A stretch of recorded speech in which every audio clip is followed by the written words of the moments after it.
Muy buenas noches. A continuación vamos a presentar el grupo conformado por Jonathan Andrade, Joselito Botina Tulcán, Jimena Serrano Mora, estudiantes de Ingeniería Civil en la Universidad Mariana, a cargo del ingeniero, nuestro profesor César Alejandro Luna Ramos. El tema que vamos a presentar se llama Resistencia al corte de suelos, perteneciente a la materia mecánica de los suelos. La resistencia por cortante en suelos se define como la máxima resistencia que ofrece esta masa de suelo para impedir la falla. Para entender este concepto es importante entender que el suelo no falla debido a un solo esfuerzo vertical de confinamiento normal, sino que la falla se presenta debido a la combinación de dos esfuerzos, el esfuerzo por cortante y el esfuerzo normal. Al interactuar estos dos esfuerzos se me va a generar un plano de esfuerzos, a través del cual se van a presentar deslizamientos. Y es muy importante conocer los parámetros para determinar la falla. Dichos parámetros, que son la cohesión y la fricción interna entre las partículas. Los parámetros de resistencia por cortante. Antes que entremos a los parámetros de resistencia, es muy importante conocer la magnitud de este esfuerzo, porque resulta útil para determinar la estabilidad de taludes o de origen humano, es decir, analizar la estabilidad de los taludes, como también para la capacidad de carga de las cimentaciones superficiales, la capacidad de carga de pilotes y pozos perforados. La falla en suelos. La falla en suelos se da a través de los planos de falla. Tenemos varios tipos de falla. Hay que dejar claro también que la falla se da dependiendo de las características del suelo y también de la índole de la carga a la que se va a someter dicho espécimen. Tenemos la falla dúctil, la cual presenta un solo estado de falla y por lo general se presenta en las gravas o las gravas o arenas. Tenemos la falla frágil. La falla frágil se da por lo general en las arcillas. La falla frágil presenta dos tipos de falla, dos tipos de resistencia. La resistencia pico, que es la máxima resistencia que tiene este tipo de suelo, y la resistencia residual, que al final, que la resistencia residual sería posterior a la resistencia pico, sino que la resistencia residual ya tendría unas características muy diferentes de resistencia. El criterio de Moore-Coulomb. El criterio de Moore-Coulomb nos permite idealizar, mediante un plano de esfuerzos, de cuantificar la magnitud de esta resistencia por cortante. El criterio de Moore-Coulomb parte del principio del rozamiento entre la fricción de los cuerpos, es decir, del rozamiento entre las partículas. Para ello, debemos tener en cuenta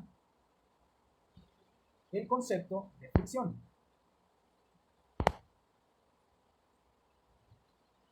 El esfuerzo efectivo lo realizan los sólidos del suelo. ¿Qué quiere decir esto?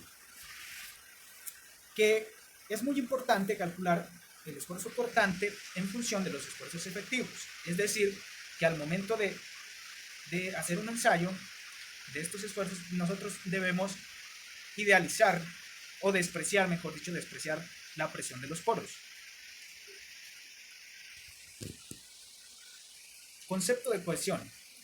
La cohesión se da principalmente en suelos arcillosos, suelos de partículas bastante finas que permitirán los enlaces químicos, es decir, la adhesión entre estas partículas, para de esa manera,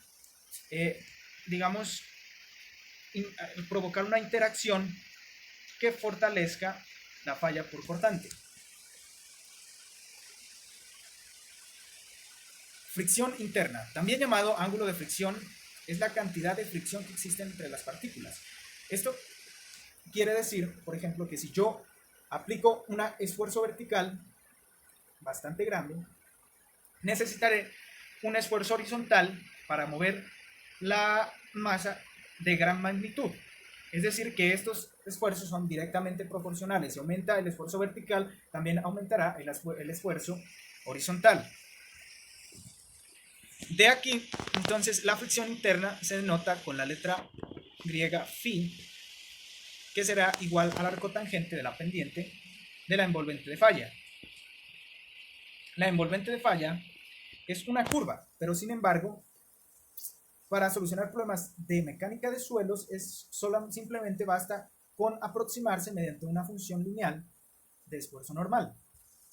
Este esfuerzo, esta envolvente de falla, se podría modelar como una recta de la forma y igual a mx más b, en donde x viene siendo el esfuerzo normal, m sería la pendiente y b vendría representando la cohesión.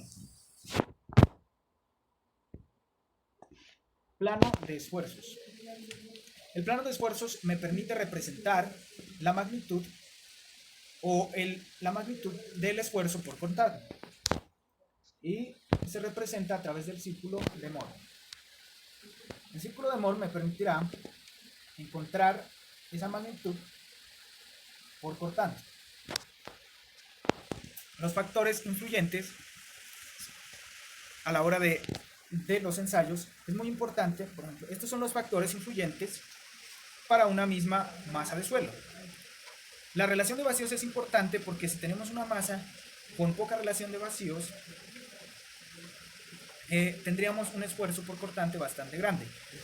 Pero si tuviéramos una relación de vacíos bastante grande, es decir, una masa de suelo bien suelta, tendríamos una resistencia muy pequeña, una resistencia por cortante muy pequeña. La presión de confinamiento es importante también porque a mayor confinamiento habrá mayor resistencia. Esto quiere decir que habrá mucha interacción entre las partículas. Así como también la velocidad de carga es muy importante a la hora de determinar estos parámetros de falla. Los factores influyentes para distintos tipos de muestras son el tamaño de las partículas, la forma de las partículas y la geometría. El tamaño de las partículas es muy importante porque si tenemos partículas grandes, me permitirá una mayor trabazón entre ellas, generando así una mayor resistencia. La forma de las partículas también, porque si tenemos partículas redondeadas, o sea, redondas, permitirá un mayor deslizamiento entre ellas. De lo contrario, si tenemos unas partículas angulares, me generará una adhesión entre ellas, permitiendo así, dando lugar a una mayor resistencia al corte. La granulometría también es muy importante, ya que esta nos indica qué tan homogéneas y heterogéneas sea la partícula que conforme la masa de suelo y por lo tanto permitirá una variación del esfuerzo.